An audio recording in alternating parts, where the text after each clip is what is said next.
Exode, chapitre 11.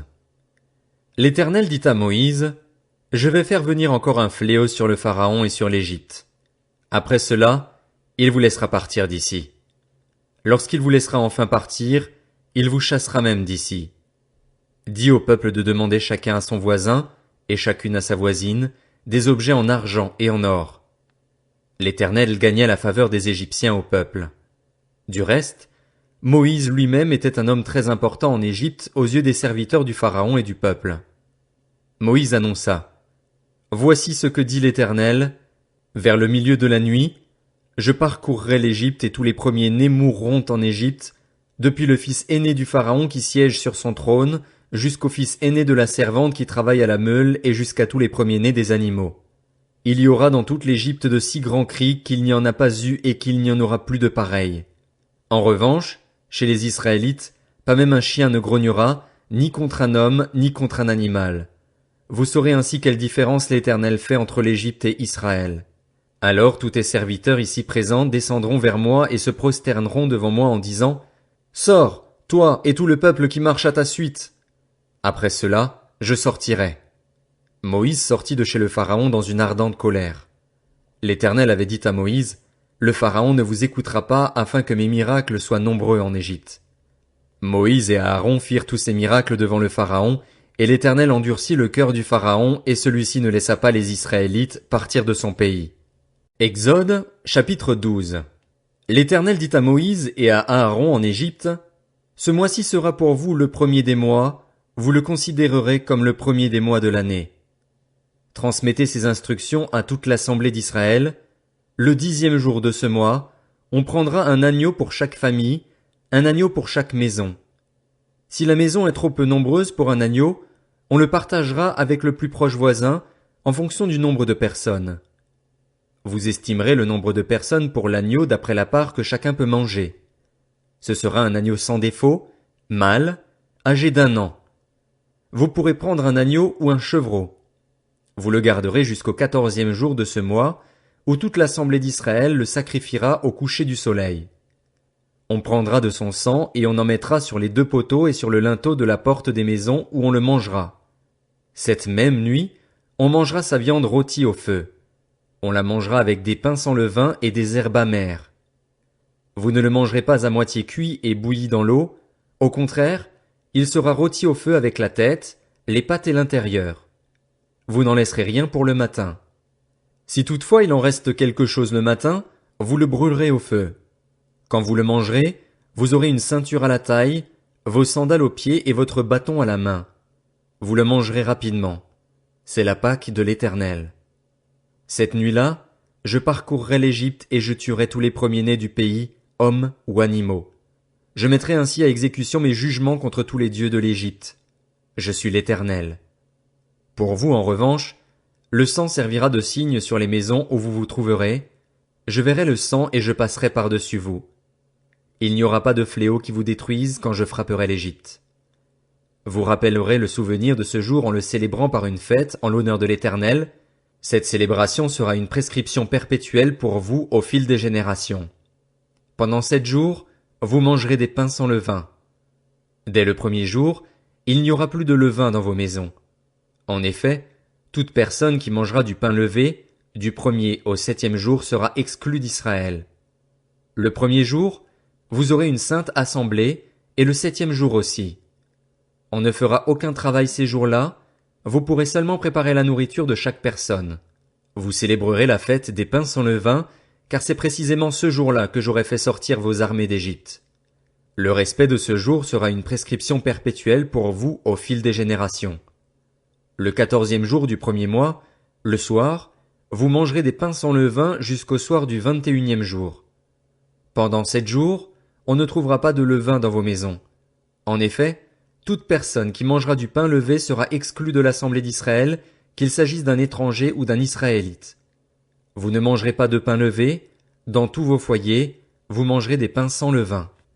Moïse appela tous les anciens d'Israël et leur dit, « Allez prendre une pièce de petit bétail pour vos familles et sacrifier l'agneau pascal. Vous prendrez ensuite un bouquet de branches d'hysope, vous le tremperez dans le bassin contenant le sang de l'animal, et vous toucherez le linteau et les 2 poteaux de la porte avec ce sang. Aucun de vous ne sortira de sa maison jusqu'au matin. Quand l'Éternel passera pour frapper l'Égypte et qu'il verra le sang sur le linteau et sur les 2 poteaux, il passera par-dessus la porte et ne permettra pas aux destructeurs d'entrer dans vos maisons pour frapper.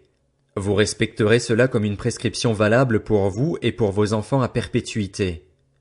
Une fois entrés dans le pays que l'Éternel vous donnera, conformément à sa promesse, vous observerez ce rite. Et lorsque vos enfants vous demanderont « Que signifie ce rite pour vous ?»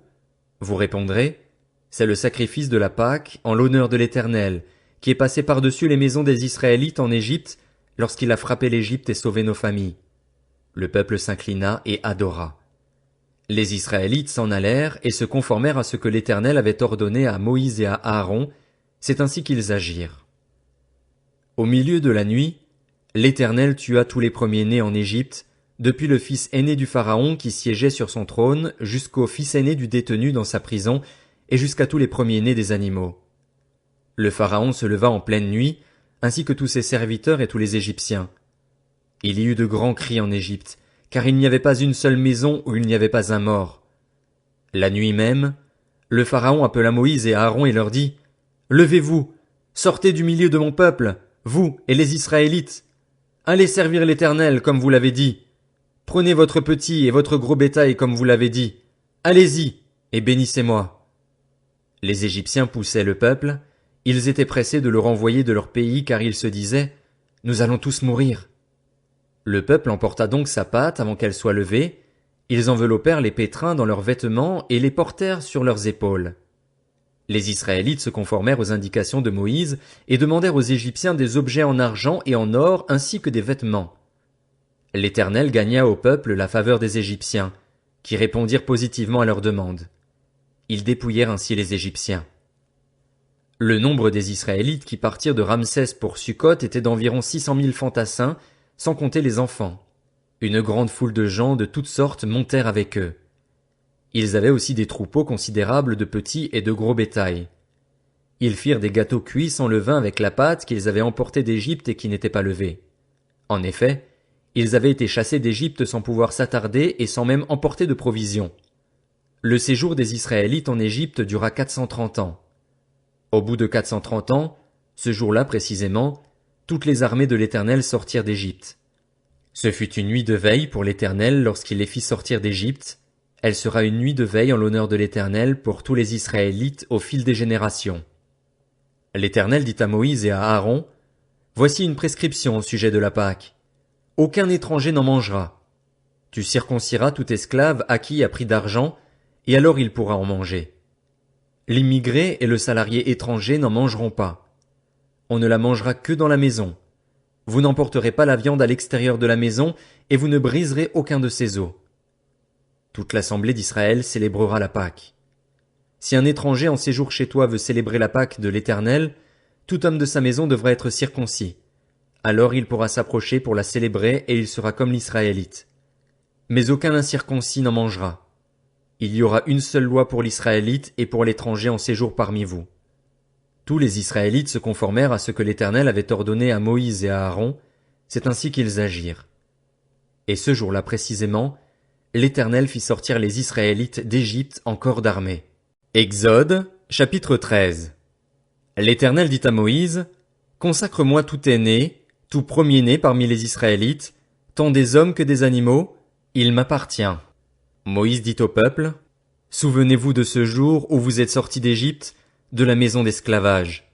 En effet, c'est par sa main puissante que l'Éternel vous en a fait sortir. On ne mangera pas de pain levé. Vous sortez aujourd'hui, au cours du mois des épis. Quand l'Éternel t'aura fait entrer dans le pays des Cananéens, des Hittites, des Amoréens, des Héviens et des Jébusiens, qu'il a juré à tes ancêtres de te donner, pays où coule le lait et le miel, tu rendras ce culte à l'Éternel au cours de ce même mois. Pendant 7 jours tu mangeras des pains sans levain, et le 7e jour il y aura une fête en l'honneur de l'Éternel. On mangera des pains sans levain pendant les 7 jours. On ne verra pas chez toi de pain levé ni de levain sur tout ton territoire. Tu diras alors à ton fils, c'est en mémoire de ce que l'Éternel a fait pour moi lorsque je suis sorti d'Égypte. Ce sera pour toi comme un signe sur ta main et comme un souvenir entre tes yeux, afin que la loi de l'Éternel soit dans ta bouche. En effet, C'est par sa main puissante que l'Éternel t'a fait sortir d'Égypte. Tu respecteras cette prescription au moment fixé d'année en année. Quand l'Éternel t'aura fait entrer dans le pays des Cananéens, comme il l'a juré à toi et à tes ancêtres, et qu'il te l'aura donné, tu consacreras tout premier-né à l'Éternel, même tout premier-né des animaux que tu auras. Les mâles appartiennent à l'Éternel. Tu rachèteras avec un agneau tout premier-né de l'âne. Si tu ne le rachètes pas, tu lui briseras la nuque. Tu rachèteras aussi tout premier-né de tes fils. Et lorsque ton fils te demandera un jour, que signifie cela? Tu lui répondras, par sa main puissante, l'Éternel nous a fait sortir d'Égypte, de la maison d'esclavage. Et, comme le Pharaon s'obstinait à ne pas nous laisser partir, l'Éternel a fait mourir tous les premiers-nés en Égypte, depuis les premiers-nés des hommes jusqu'aux premiers-nés des animaux. Voilà pourquoi j'offre en sacrifice à l'Éternel tout premier-né des mâles, et rachète tout premier-né de mes fils. Ce sera comme un signe sur ta main et comme une marque entre tes yeux, qui rappellera que l'Éternel nous a fait sortir d'Égypte par sa main puissante. Lorsque le Pharaon laissa partir le peuple, Dieu ne le conduisit pas par le chemin qui passait par le pays des Philistins, même si c'était le plus direct. Dieu se dit en effet, le peuple pourrait éprouver des regrets en rencontrant la guerre et retourner en Égypte. Dieu fit donc faire au peuple un détour par le chemin du désert, vers la mer des roseaux. Les Israélites étaient partis d'Égypte en ordre de bataille, et Moïse avait pris avec lui les ossements de Joseph, car ce dernier l'avait fait jurer aux fils d'Israël en disant, « Quand Dieu interviendra pour vous, vous ferez remonter mes ossements loin d'ici avec vous. » Ils partirent de Sukkot et campèrent à Étam, à l'extrémité du désert. L'Éternel allait devant eux, le jour dans une colonne de nuée pour les guider sur leur chemin, et la nuit dans une colonne de feu pour les éclairer, afin qu'ils puissent marcher jour et nuit. La colonne de nuée ne se retirait pas de devant le peuple pendant le jour, ni la colonne de feu pendant la nuit.